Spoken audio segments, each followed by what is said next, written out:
물이 바다를 덮음같이 하나님의 영광이 이 땅에 가득하기를 원하는 것이 모든 믿는 이들의 소원이고 바람일 겁니다. 그런데 지금 한국 사회에 하나님의 영광이 바다 물이 덮음 같음이 아니라 욕이 가득히 덮여 있고 치욕스러움이 가득한 것이 현실입니다. 이건 부끄럽지 아니할 수가 없죠. 그래서 한국 교회 지도자 몇 사람을 비난하고 정죄한다고 해서 이 문제가 해결이 될 수 있는 것들이라면은 얼마나 좋겠습니까? 그런데 그게 그렇지 않다는 거죠. 여기 계신 여러분과 저 한 사람 한 사람이 교회라는 겁니다. 여러분 속에, 저희 속에 예수 그리스도가 와 계시기 때문에 여러분과 저가 성령 하나님을 모신 성령의 전이라고 그랬어요. 그러니까 여러분 한 사람 한 분 한 분이 저가 교회입니다. 그러니까 어떤 지도자 몇 사람을 비난하고 정죄해서 해결될 그런 문제가 아니고, 여기 계신 여러분과 저의 삶이 근원으로부터 새로워지지 않는다면은 하나님의 영광은 이 땅에 임할 수가 없다는 사실인 겁니다. 선지자 이사야가 활동을 개시했던 시대가 BC 739년경입니다. 이때 당시 유다 왕국은 그야말로 부정과 불의가 판을 치던 때였습니다. 하나님의 율법은 무시되고 이방의 우상 숭배가 가득하고 그 땅에 예배하는 모든 이스라엘 백성들이 가정함과 불의함과 악함이 가득해서, 그래서 하나님이 그 땅의 백성들을 볼 때에 도저히 눈을 뜨고 볼 수가 없는 거고, 그들의 기도를 듣지를 않겠다고 말씀하실 그런 상황이 그 땅에 벌어지고 있었습니다. 종교 지도자들은 간언과 결탁을 해서 악법을 제정하고 백성들의 재산을 수탈하게 급급했던 그런 때입니다. 그래서 그 때문에 이스라엘 민족의 불의와 부정에 비분간개한 이사야 선지자였습니다. 가슴을 치고 또 치어도 모자랄 그런 날들이었습니다. 그런 이사야가 성전에서 기도를 하던 중에 하나님의 영광을 목격하게 됩니다. 그 하나님의 영광을 목격한 이사야가 그 거룩하신 하나님 앞에서 그는 이렇게 외칩니다. 화로다, 나여 망하게 되었도다. 나는 입술이 부정한 사람이요 입술이 부정한 백성 중에 거하면서 만군의 여호와이신 왕을 배웠으며 라고 고백하지 않을 수가 없었습니다. 왜 그런 건가요? 하나님의 거룩함 앞에 자신의 모습을 보았기 때문에 그런 겁니다. 어떤 모습입니까? 타인의 모습을 보며 비분간개하던 이사야가 자신의 더러운 모습을 보았기 때문에, 그래서 화로다 화로다고 외칠 수밖에 없었던 겁니다. 여러분, 디모데후서 3장 1절에서 5절의 말씀에 보면은 말세의 징조에 대한 이야기들이 나옵니다. 그 말세의 징조 중에 하나가 이런 얘기입니다. 말세에 고통한 때가 있는데 그 때가 되면은 거룩하지 않는다는 겁니다. 거룩하지 않고 쾌락을 사랑하기를 하나님 사랑하는 것보다 더하며 경건의 모양은 있으나 경건의 능력은 부인하니, 이렇게 말씀하고 있습니다. 경건의 모양은 있다는 겁니다. 근데 경건의 능력은 없다는 거죠. 여러분, 한국 교회에 그리스도인이 얼마나 많습니까? 한국 사회에. 그런데 주일이 되면 교회 가는 사람들이 골목마다 있잖아요. 근데 왜 이 땅은 이렇게 어둡고 하나님 앞에 욕이 가득히 돌려지는 시간들이고 그렇습니까? 경건의 한 사람은 있는데, 모양은 있는데 경건의 능력이 없다는 거 아니겠습니까? 그럼 그 경건의 능력이 뭘까요? 병을 고치는 겁니까? 귀신을 쫓아내는 겁니까? 그게 경건의 능력일 수도 있겠죠. 그러나 참된 경건의 능력이란 게 뭘까요? 그건 한마디로 거룩이라는 겁니다. 베드로전서 1장 15절과 16절에 오직 너희를 부르신 거룩한 자처럼 너희도 모든 행실에 거룩한 자가 되라. 기록되시되 내가 거룩하니 너희도 거룩할지어다 하셨느니라. 이렇게 말씀하고 있습니다. 하나님이 거룩하니 너희도 거룩하라. 이게 하나님이 우리에게 명령하신 명령이고 요구라는 것입니다. 경건의 능력이 뭘까요? 오늘 우리가 한 분 한 분이 거룩해지는 겁니다. 거룩이 도대체 뭔가요? 구약에서는 이 거룩이란 말을 카도시라는 단어를 썼고 신약에서는 하게오스란 말을 사용했습니다. 이는 잘라낸다, 분리한다 이런 의미를 갖는 단어입니다. 그러므로 이 뜻은 불의와 부정에서 분리된 상태를 의미하는 것입니다. 그러므로 거룩하신 하나님이라고 할 때, 우리가 하나님이 거룩하다 할 때, 하나님은 죄와 상관이 없으신 분이시고 윤리 도덕적으로 완전한 성품을 가지신 분이라는 것을 의미하는 것입니다.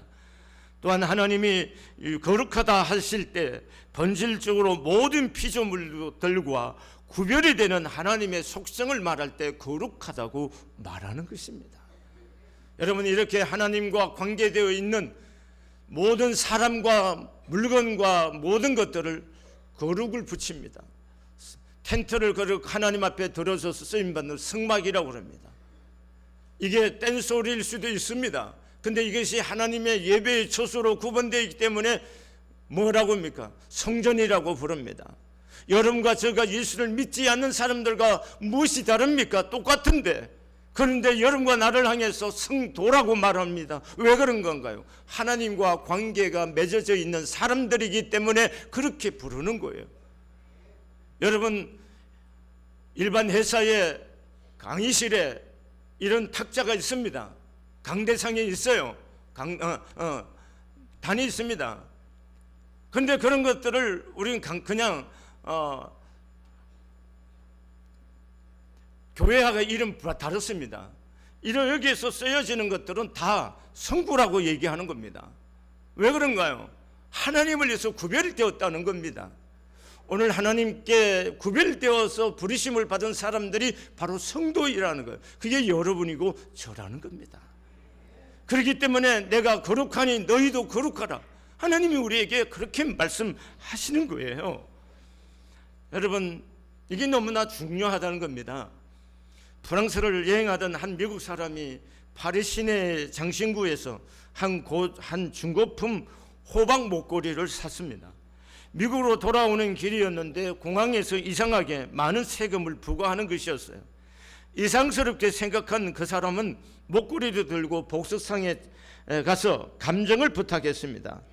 그랬더니 복수상 주인이 그 목걸이를 선뜻 25,000불에 사겠다는 것입니다.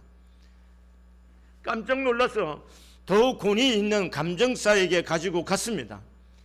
현미경으로 조사해 본 그 감정사는 이 목걸이를 나에게 파신다면 35,000불을 드리겠다는 겁니다. 이 주인은 너무나 궁금해서 어째서 이 목걸이가 이렇게 가격이 나갑니까? 라고 물었습니다. 그랬더니 감정사는 그를 현미경 앞으로 불렀습니다. 그리고 현미경을 잘 조정해주고 그 안을 들여다보게 했습니다. 그 현미경으로 호박 목걸이 안쪽을 들여다보니까 그게 아주 작은 글씨가 쓰여져 있는데 프롬 나폴레옹 보나파르트 투 조세핀, 조세핀에게 나폴레옹으로부터라는 그런 글이 쓰여져 있는 겁니다. 나폴레옹이 그의 애인 조세핀에게 선물로 주었던 그 목걸이였습니다. 나폴레옹 이름이 새겨져 있기 때문에 그 목걸이가 그토록 귀하고 값이 나가는 것이었습니다. 이와 마찬가지로 여기 계신 여러분과 저 모든 그리스도인들에게는 예수님의 이름이 들어가 있습니다. 그래서 값지고 값이 나가고 가치 있는 하늘의 백성이 되었다는 것입니다. 그러므로 그 이름의 가치에 걸맞게 살아야 가야 된다는 겁니다. 오늘 우리는 예수 그리스도의 이름으로 새겨진 하나님의 사람들이에요. 그래서 우리가 함부로 살아서는 안 된다는 겁니다. 오늘 베드로전서 2장 2절에 성령께서 여러분의 마음속에 역사하셔서 여러분을 예수 그리스도의 피로 깨끗하게 하시고 하나님을 기쁘게 해드릴 수 있는 사람으로 만드셨습니다. 현대 성경은 그렇게 번역을 했습니다. 여러분과 저를 예수의 핏값으로 사셨고 하나님을 기쁘시게 해드릴 수 있는 사람으로 여러분과 저를 만드셨다는 겁니다. 그러므로 여러분과 저는 하나님을 기쁨을 위해서 살아야 할 존재이고, 그래서 하나님이 거룩한 것처럼 여러분과 제가 거룩해야 된다고 성경은 말하고 있는 겁니다.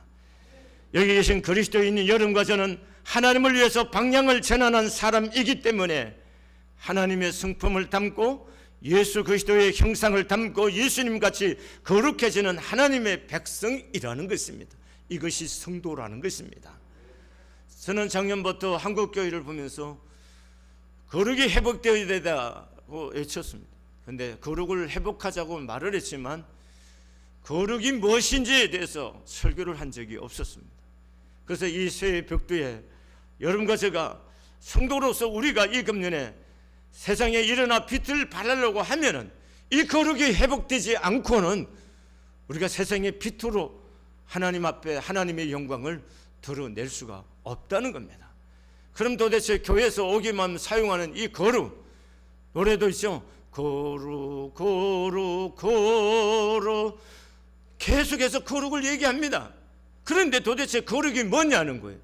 거룩을 추구하는 삶이란 도대체 어떤 삶을 얘기하는 거냐는 겁니다. 거룩을 추구하는 삶이란 죄와 싸워 이기는 삶을 거룩한 삶이라고 하는 겁니다. 오늘 본문 14절에 너희가 순종하는 자식처럼 전에 알지 못할 때 따르던 너희의 사육을 본받지 말고, 이렇게 말합니다. 사육을 본받지 말라 하는 겁니다. 여러분, 왜 그런 건가요? 하나님은 거룩한 분이십니다. 그렇기 때문에 거룩은 죄와는 상관이 없으신 하나님의 윤리적이고 도덕적으로 완전한 성품을 의미할 때 거룩을 사용하기 때문에 오늘 예수 그리스도를 내 안에 모신 여러분과 제가 거룩하라고 말씀하는 거고, 이 거룩은 죄와 싸워서 얻어질 수 있는 성품이라는 겁니다. 왜 지금 비난받는 건가요? 왜 욕먹는 거예요? 우리의 도덕 기준이, 우리의 윤리 기준이 너무나 낮기 때문에 세상 사람들로부터 비난받고 욕먹는 거 아니겠습니까? 그러므로 오늘 우리의 도덕 기준이 어디에 있어요? 그리스도를 닮아가는 데 있는 거 아니에요? 그래서 우리의 성품을 죄와 그리스도를 닮아가기 위해서는 뭘 해야 되는 거예요? 죄와 싸우지 않고는 어떻게 그리스도를 닮아가겠습니까? 세상 사람들은 똑같은 방식으로 죄를 물마듯이 마시고 똑같은 방식으로 인생을 산다면은 그게 어떻게 그리스도인이냐는 거죠. 그러니까 오늘 우리에게 요구하는 것이 뭐냐? 죄와 싸우라는 겁니다. 그래서 피 흘리기까지 싸워서 그 죄를 이겨나가는 것, 그것이 거룩이라는 겁니다. 쉬운 성경에 이렇게 표현되어 있습니다. 전에는 몰라서 하고 싶은 대로 악한 일을 저질렀지만 이제는 하나님께 순종하는 자녀로서 예전처럼 살아서는 안 되는 것입니다. 이렇게 말하고 있습니다.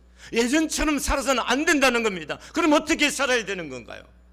하나님의 말씀을 내 삶의 기준을 두고 그 말씀을 따라 살려고 노력하고, 그렇게 해서 싸워서 죄와 싸워서 편하게 싸우는 거, 그래서 이겨나가는 거, 이게 거룩이라는 겁니다. 근데 그걸 한꺼번에 해서 이길 수 있다면 얼마나 좋겠습니까? 한번 결심하고 나가서 죄를 이기고 싸워서 이길 수 있는 그런 것들이라면 얼마나 좋으냐는 거예요. 여러분, 우리가 그리스도인이 된다는 것, 이런 거잖아요. 마치 사과 열매가 맨 처음에 맺혔을 때 사과는 사과지만 이건 사과는 아닌 것처럼 처음에 우리가 그리스도인이 되었을 때 방향만 전환했습니다. 출발한 것입니다. 그러나 성화라는 성장의 과정을 거쳐서 우리가 점점점 거룩해져 가는 거예요. 그런데 그것도 성장의 과정 통해서 일정하게 고르게 매일 성장할 수 있었으면 얼마나 좋겠어요. 그럼 뭔 걱정이 있겠습니까? 오늘 우리가 다짐하고 일어서서 가지만 또 나가서 실족하고 넘어져서 또 우리가 또 다음 주일날 돌아오는 거 아닙니까? 그게 우리 모습이잖아요. 한번 나가서 죄와 싸우기를 결심해서 거룩하게 살기로 해서 나와서 싸워서 이기면 얼마나 좋겠어요. 또 넘어지는 거란 말이죠. 그럼 어떻게 해야 되는 거냐는 거예요. 그럼에도 불구하고 다시 일어서야 되는 거예요. 그리고 다시 주의 전으로 나와야 되는 겁니다. 그러면 어떻게 죄와 싸워 이길 수 있는 건가요? 하나님의 말씀이라는 거예요. 청년이 무엇으로 그 행실을 깨끗게 할 수 있으리요? 뭘로 깨끗하는 겁니까? 하나님의 말씀이라는 겁니다. 우리가 거듭날 때 하나님의 말씀으로 거듭난 것처럼 우리가 죄를 싸워서 이기는 비결도 하나님의 말씀이라는 거예요. 그리고 하나님의 말씀을 붙들고 주님과 가까이 있을 때입니다. 여러분, 우리가 세상의 친구도 좋은 친구 사귀면 좋은 길 자꾸 가게 됩니다. 근데 술 마시는 친구를 자꾸 사귀면 술 마시는 곳으로 가게 되어요. 마찬가지로 우리의 시간과 삶이 주님과 많은 시간을 드리고 있으면은 죄를 이길 수 있는 힘이 내 안에 근원적으로 오게 되어 있습니다. 여러분이 시간을 내서 기도해서, 그래서 제가 작년부터 계속해서 하는 일 중에 하나가 뭐냐, 333 하는 거예요. 333이 뭘까요? 하루 30분 이상을 기도 좀 해보자는 거고, 성경을 하루에 석 장 이상 읽어보자는 거고, 일주일에 3번 이상 좀 새벽 기도 한번 해보자는 거예요. 그래야 우리가 죄를 싸워 이길 수 있는 거예요. 죄를 어떻게 싸워 이긴다는 거예요? 기도하지 않는데, 말씀을 읽지 않는데 어떻게 우리가 죄를 싸워 이길 수 있겠습니까?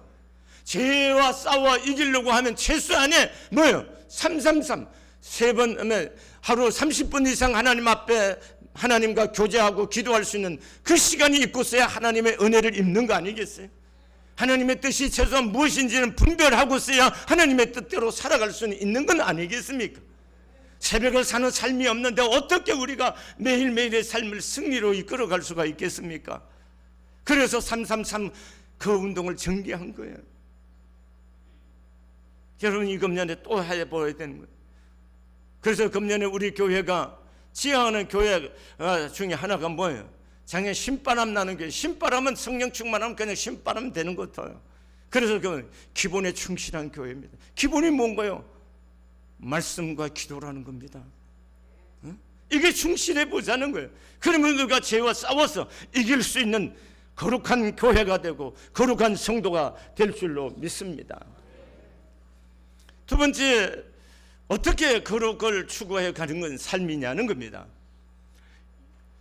영원한 빛에 비추어 살아가는 것이 거룩함을 추구하는 겁니다. 이 말이 조금 어렵겠는데요.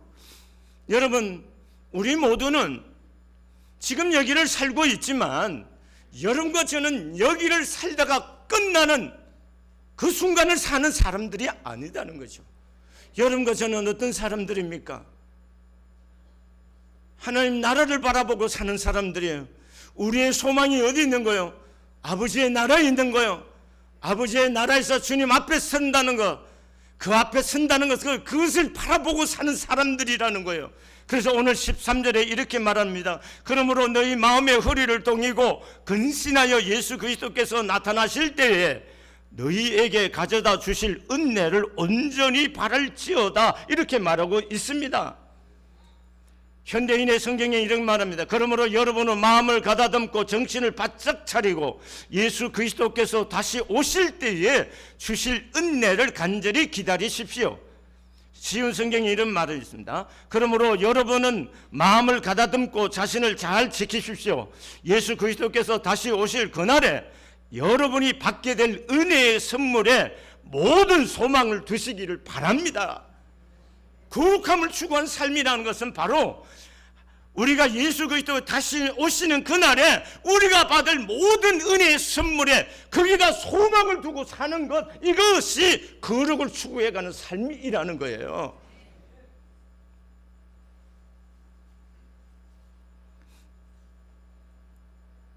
여러분과 제가 상 받는 사람들이신 것을 믿습니까?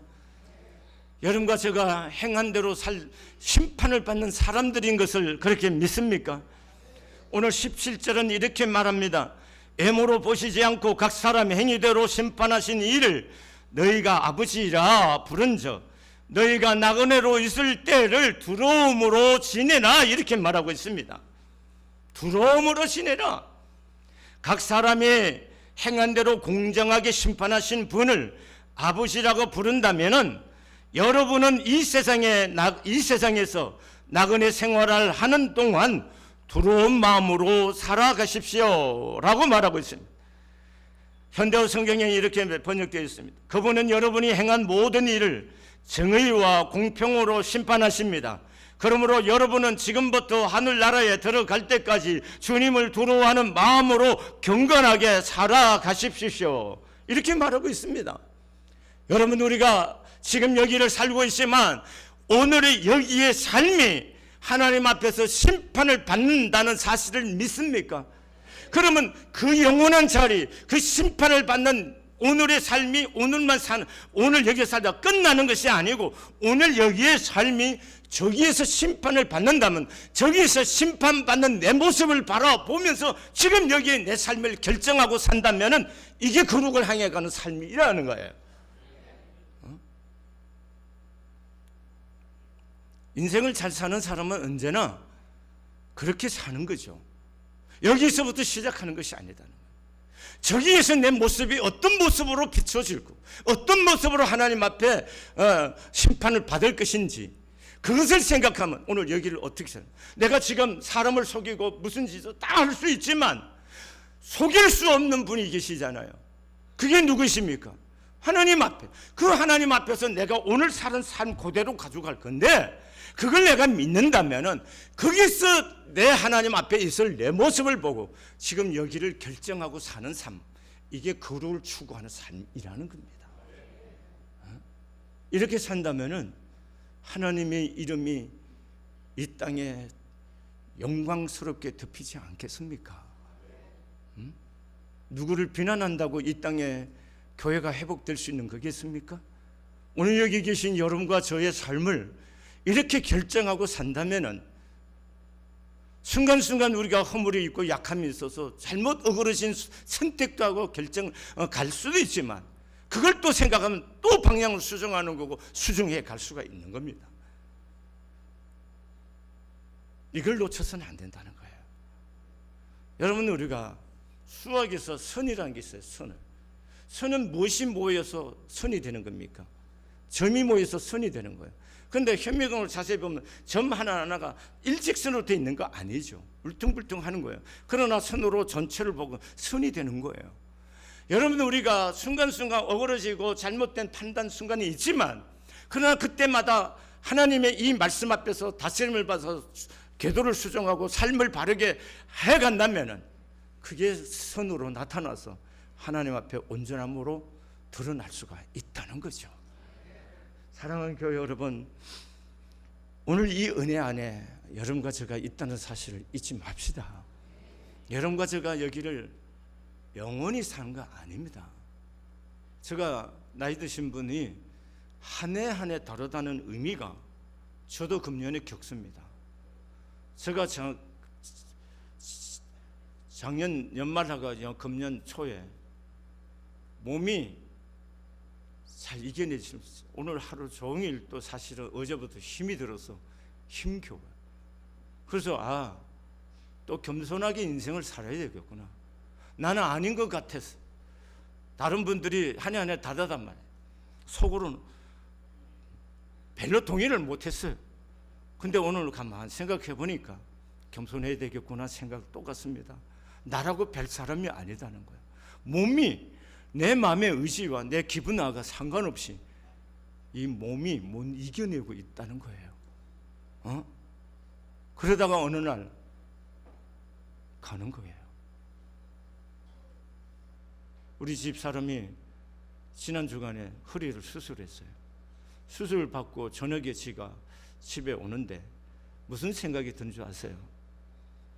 인생이 이러다가 집에도 못 오고 그냥 가는 거구나 하는 생각이 들었습니다. 생각해 보세요. 병원에 갔다가 그나마 그 허리성도 수술이지만 어느 날 병원을 갔다 수술했는데 깨어나지 못하거나 병을 이기지 수술했지만 병을 이기지 못하면 집에 아무리 좋은 곳이 있고 한 번도 안 써본 곳이 아무리 귀중한 것이 있다 하더라도 농안에 있다 하더라도 그게 나오면 무슨 상관이 있는 거예요? 그냥 가는 거예요. 그걸 느꼈어요. 인생이 아무것도 아니구나. 아무것도 아니구나. 그러면 어떻게 살아야 되느냐? 그날 밤중 내내 고민하는 남은 내 생애를 어떻게 하나님 앞에 살아야 될 거냐?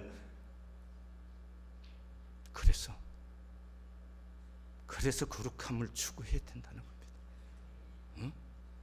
여기는 그렇게 짧게 살다 가는 것뿐인데 내 아버지 앞에 갔을 때 내 삶이 도대체 어떤 모습으로 하나님이 보실 건가, 그 부분 앞에서 내가 어떻게 살아야 되는가에 대해서 결정하고 살아야 된다는 것을 새롭게 마음에 깨달음을 얻는 거예요. 이게 중요한 겁니다. 이게 거룩함을 추구하는 거예요. 세 번째, 여러분 오늘 본문 말씀 한번 읽도록 하겠습니다. 22절을 함께 읽겠습니다. 시작. 너희가 진리를 순종함으로 너희 영혼을 깨끗하게 하여 거짓이 없이 형제를 사랑하기에 이르렀으니 마음으로 뜨겁게 사랑하라. 거룩함을 추구한다는 것, 그리고 하나님 앞에서 우리가 서서 심판을 받는다, 또 도덕적으로 흠이 없고 온전함을 이루어가는 것, 이렇게 얘기를 해왔어요. 그럼 그것의 최고봉이 도대체 뭐냐는 거예요. 그게 서로 사랑하는 거라는 겁니다. 사랑하는 거. 잘 보세요. 두고 돌아서 오는데, 이러면 두 번 다시 또 가버리면, 오늘 밤중에도 가버리면 난 내 아내를 두 번 다시 볼 수도 없는 거구나. 그러면 내가 내 아내와 더불어 인생을 살아갈 때 어떻게 사는 게 잘 사는 거냐? 자식들도 한번 와서 보고 짧은 시간 보고 가면 그만이야. 그렇잖아요? 그러면 난 도대체 어떻게 우리 두 사람이 남아져 있는 삶을 사는 거야? 그게 뭘까요? 사랑하는 거라는 거죠. 내 아내가 어떤 모습이든, 내 아내가 갖고 있는 삶의 것들이 무엇이든 그것과 상관없이 사랑하고 사는 거구나. 이것만이 우리 두 사람이 후회 없이 사는 거구나 하는 거예요. 그러면 우리가 그리스도인으로서 후회 없이 하나님 앞에서 정말 잘 사는, 거룩함을 추구하는 진정한 거룩의 최고봉이 도대체 뭐냐는 거예요. 그게 사랑하는 거라는 겁니다. 여러분은 진리에 순종하여 자신의 영혼을 깨끗하게 하였고 진심으로 형제를 사랑하게 되었으니 순결한 마음으로 서로 뜨겁게 사랑하십시오. 여러분은 여러분을 구원하신 그리스도를 믿음으로써 이기심과 정오심에서 벗어나 영혼이 정결해졌으므로 이제는 모든 사람을 진정으로 사랑할 수 있게 되었습니다. 그러므로 마음으로부터 깊이 서로 뜨겁게 사랑하십시오. 이렇게 성경은 번역하고 있는 거예요. 우리가 무인도에서 거룩을 할 수 있겠습니까? 여러분, 왜냐하면 거룩이라는 말은 사랑이 거룩이기 때문에 그렇다는 겁니다. 그리스도 안에서 형제 자매들과 맺는 관계, 이게 특별한 관계라는 겁니다. 여러분 어떻게 생각할지 모르겠지만 하나님 편에서 생각해 보면은 여러분 모두 한 분 한 분을 예수의 피값으로 산 사람들이에요. 그럼 하나님의 이 편에서 보면은 하나님의 아들이고 딸이라는 얘기예요. 그런데 형제간에 싸울 때 아버지 어머니의 마음이 얼마나 힘겹고 버겁겠어요. 여러분이 자식을 키우는데 형제간에 만나기만 토닥거리고 싸우고 화해하지 않고 풀지 않고 산다면은 여러분이 부모로서 그 자녀를 볼 때에 가슴이 터질 겁니다. 하나님의 마음이 그렇다는 거예요. 그래서 너희가 서로 사랑하라는 거고, 우리의 관계라는 것은 안 보면 끝나는 것이 아니라는 거예요. 어디까지? 천국까지. 그곳에서도 함께 보고 살아야 할 사람들이라는 거예요. 그런데 여기서 우리가 마음에 좀 안 든다고 서로 마음에 안 들 수 있죠. 내가 내 스스로 마음에 안 들 때가 얼마나 많습니까?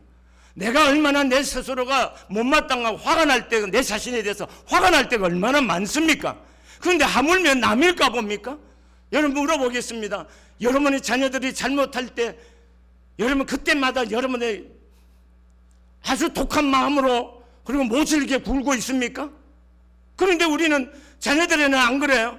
근데 타인의 우리들은 남들에게는 그렇게 모진 마음을 갖고 독한 마음으로 대할 때가 얼마나 많이 있어요.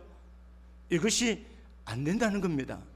진정 우리가 예수 하나님을 아버지로 모시고 있는 사람이라면 우리가 거룩하신 하나님을 본받아 거룩을 추구하고 살아야 할 하나님의 사람들이라면 주님께서 우리에게 서로 사랑하라 하는 겁니다. 그것은 우리가 천국까지 함께 가서 살아야 할 사람들이기 때문에 그렇다는 거예요. 여기서 서로 다른 거 우리 인정하고 살아야 됩니다. 서로 다른 거예요. 여러분, 천국 가면 목사실이 따로 있고 장로실이 따로 있고 평신도실이 따로 있고 감리교 교인이 가는 곳이 따로 있고 장로 교인이 가는 데 따로 있고 순복음 교인이 가는 곳이 따로 있습니까? 그런 얘기하는 곳이 아니잖아요.